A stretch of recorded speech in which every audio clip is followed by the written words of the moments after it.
Hello there everyone, Ashnflash here, and welcome on into my spoiler review for Despicable Me 4. If you don't know how these videos work, there are time codes and chapters down below with a bunch of different topics. We start off with non-spoilers, then spoilers, and there's a bunch of different topics in there, the future of the franchise, and then Lego talk. So let's go ahead and let's get started with non-spoilers. Non-spoilers, I liked it. I don't think that it is as strong as some other movies in the franchise, but it wasn't bad. I think that there's just a lot going on. I think it's definitely better than number 3. I'm really not a fan of number 3. That's the one that I've seen the least amount of times besides this one. I don't know. Anyways, this here, you don't really even need to see the third one without going into specifics. If you've seen any of the trailers, it's pretty clear what I'm talking about. But yeah, I liked it. I think that the new villain played by Will Ferrell is a lot of fun, and just the minions actually have a use in this one too, which is pretty great too. The Mega Minions were a lot of fun. There's some really funny jokes and different things in here, and I really love this world and these characters, and I will continue to show up for them. So yeah, I think that's a pretty good summary. But also, I just want to talk about this, something really cool, and I didn't know this when I bought the tickets, but it was in one of those theaters that now they're projecting images onto the sides of the screen, and I took a quick little video, just pulled up my phone, I was like, oh my goodness, I gotta just film something. It's a really cool idea. It was very immersive in some parts, like just especially when all the minions were getting up to their shenanigans. I loved being able to literally just put my head back and look around and see everything that's going on. And it didn't work in some parts where like a character would walk off screen and then they were like really stretched to the side and different things there. You weren't getting the full sort of image on the screen at the whole time, I guess. But yeah, I really liked it. It did shut off during the movie for some reason at different parts, specifically a lot of the time when they were in the town. I don't know what it was. It wasn't being projected on the side, so that was sort of jarring when it would shut off and then turn on. But I really loved it. Like, I'm trying to think of like other films that I would love to see this on. I just think like a high speed chase or something like that, where you're like maybe in the car or something. Like, it's really immersive. I really loved it. Anyways, spoilers, let's jump into them. I want to talk about why I like this better than number 3. And I talked about it right there at the end of the non-spoilers, but I do not like Drew. I did not like him as a character or a concept. I just didn't really like the third one at all. And I was so happy that he wasn't in this. Like, he appeared, but, you know, there wasn't really any substance to his appearance, as well as just an offhand remark. But also the minions had something to do, and I saw that that was a really big complaint and problem that people had with that third one, was that they just didn't really do anything. And I think that here it was much better. The Mega Minions were so much fun. I loved how they were working the AVL. There's this shot of the camera panning through the office and everything, and just the shenanigans that they're getting up to is really great. But the Mega Minions were so fun conceptually. I really love the idea of them all having different superpowers. I love how a lot of them were sort of, I guess, interpretations of the Fantastic Four powers and different things, with the stretching abilities. You've got the big rock one. Even you've got one with a giant laser eye. That was really fun. And the big strong one, I feel like that was probably the weakest one, because he's just like, we've already got the rock one who's already strong, so what are you doing? I don't know. I just think that they could have come up with something else there. And the last one with the cone head was a lot of fun too, flying around and everything, and seeing them like go through the city and think that they are doing a phenomenal job at being superheroes, doing the spoof of like Spider-Man, and just them messing up, I thought was just hilarious. And how the city got mad at them, and then they were retired, and then I loved all the stuff of their retirement. Like, genuinely, I really loved the Mega Minions. They were fun, and I just wish that maybe, I guess, all of the minions could have been involved a little bit more.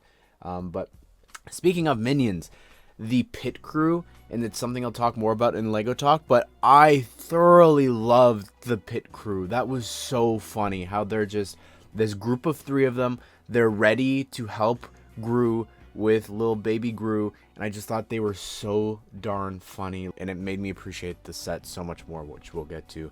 I also loved how Maxime Le Mal, I think that's what the name was. I really liked, first of all, Will Ferrell. Anytime with Will Ferrell is amazing.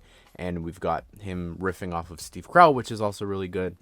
But also really interesting too, I just want to point out that he came in here, played a villain, but did not return for Megamind 2 garbage and the show that they're doing and all that horribleness that you're seeing on screen now. I think that, again, conceptually, I loved how he contrasted Gru in terms of their rivals from high school, and then also he has an army, and just his speeches and everything in his base, and like just sort of like getting them all hyped up for like what their evil plan's gonna be. It felt really great to see this sort of juxtaposition of Gru, where he used to be, now he's a family man, and now he's working for the anti-villain league and different things. But I really love that part. In terms of him being a cockroach and obsession with cockroach and just turning random civilians into him, I just didn't understand what was going on there. Like, even his motivations of, I'm going to steal your son, like, why? Like, what? I understood maybe why Sophia's character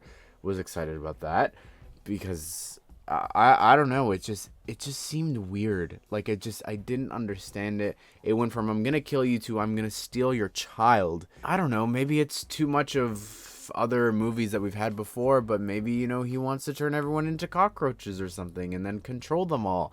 How was he able to control the kid when he wasn't able to control the other worker at the gas station? So I don't know, I didn't understand a lot of that, but there's just way too much going on with this movie. Okay, so they've got him hunting him down, but then you've got the neighbor played by Stephen Colbert, who's really funny. Really love that. I thought all that with him was great. But then you've got that story going on of them trying to fit in, and Gru trying to bond with him. There's the tennis stuff. Then there's the daughter who recognized him, and that was also really weird. I know that we know Gru and all that, but it was just, it was just weird seeing Gru interact with this strange teenager, also being like, hey, if you want to carpool, like, it was just, all of a sudden, it was just, and then she's inviting him into the treehouse, and I don't know, it was just weird. And then on top of that, just, okay, that's a side story, and I did enjoy their heist. I did like that a lot. But then you've got Lucy, and she was off doing whatever with the hairdressing. They also maybe could have made the lady that has all the, you know, the beef with Lucy, they could have had that lady be Sophia's character, so that there's a bit of rivalry there between, I guess, the partners of the, you know, the main character and the villain. And I also just think Lucy didn't do anything, like, besides that, you know, funny scene in the grocery store and them playing the music from the Terminator, which I thought was really great, the dun dun dun dun dun. Other than that, I didn't think that it was, you know, she didn't really do anything. Even there was a minute at the start where Maxime got tasered, and I was like, oh, it's lipstick taser, and then it wasn't her. It was just a bunch of AVL agents, and I just think, like, she wasn't really used too much in this, I don't think.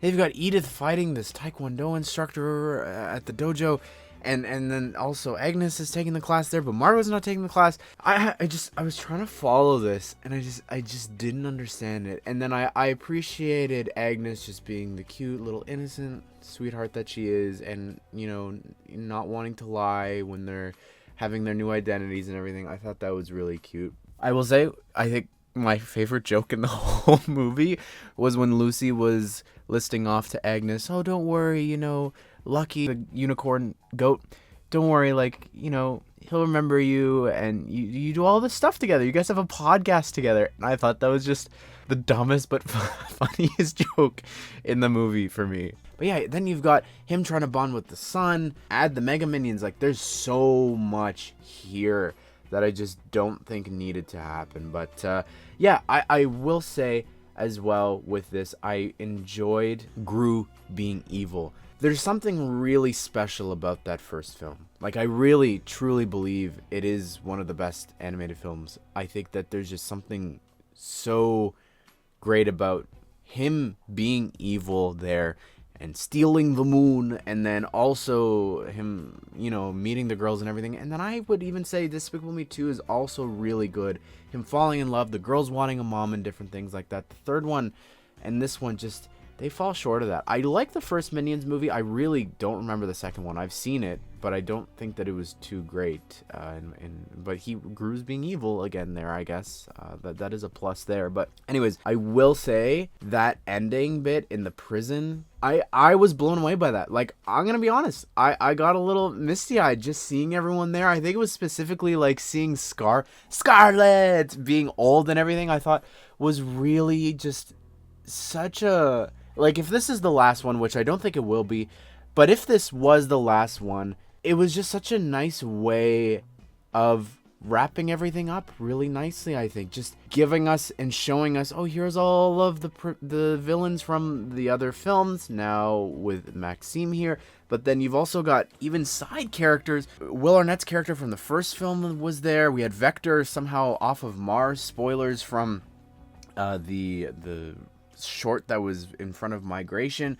And then you've also got even side characters from the Minions movies. Like, that was really awesome. Like, that was, I don't know, like, that was the highlight of the film for me, if I'm being honest. That was really, really great to see everyone there, and aging them up to was just so special, I think. And yeah, I'm excited. I'd love a fifth one. It was interesting with Nefario as well, that he was recast because of all the stuff yeah, I won't get into, but let's talk about Lego. I love Gru's house. Like, it's still an incredible set. I think that it maybe, and the wave as a whole could have tied in more to the actual movie.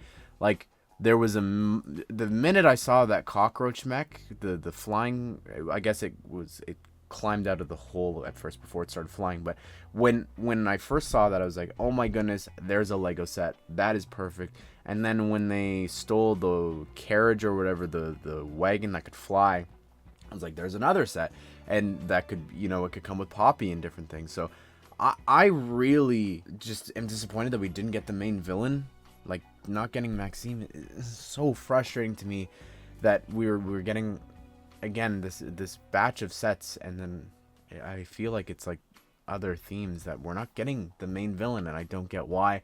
I really also just the pit crew Ron, I love so much more. I love the Mega Minions more, even though it was so frustrating with what happened with Lego accidentally revealing them early, and then all of that stuff that happened to me. But I also really love the display set. I think that's great. I love how they are referencing each of the different movies, and the fact that this film also sort of does that in a way, it just makes me love that set even more. And the party bus was awesome. That was so much fun too. That was another advantage of seeing it in this sort of type of movie. But yeah, I thought that was really cool. And I really want more. Like, they could go back and do sets from each of the films, specifically Despicable Me 1 through 3. There's a lot there I would love to see for sure. Oh my goodness. I need his car. Like, that would be so cool to get. But I don't know what's happening with it. I do want more. Whether or not Lego does it, that's a different question. But anyways, be sure to subscribe, turn the bell notifications so you don't miss out on future Lego Despicable Me. Hopefully, news, reviews. If you want to check out my reviews of those sets, we are actually going to be doing a combination video coming out here on the channel very soon. And also looking at every single Minion, because I've gone back and made sure that I bought the sets that I was missing from the Rise of Gru. So, hope you guys did enjoy the video. Hope you all have a great day. I will see you all in the next one.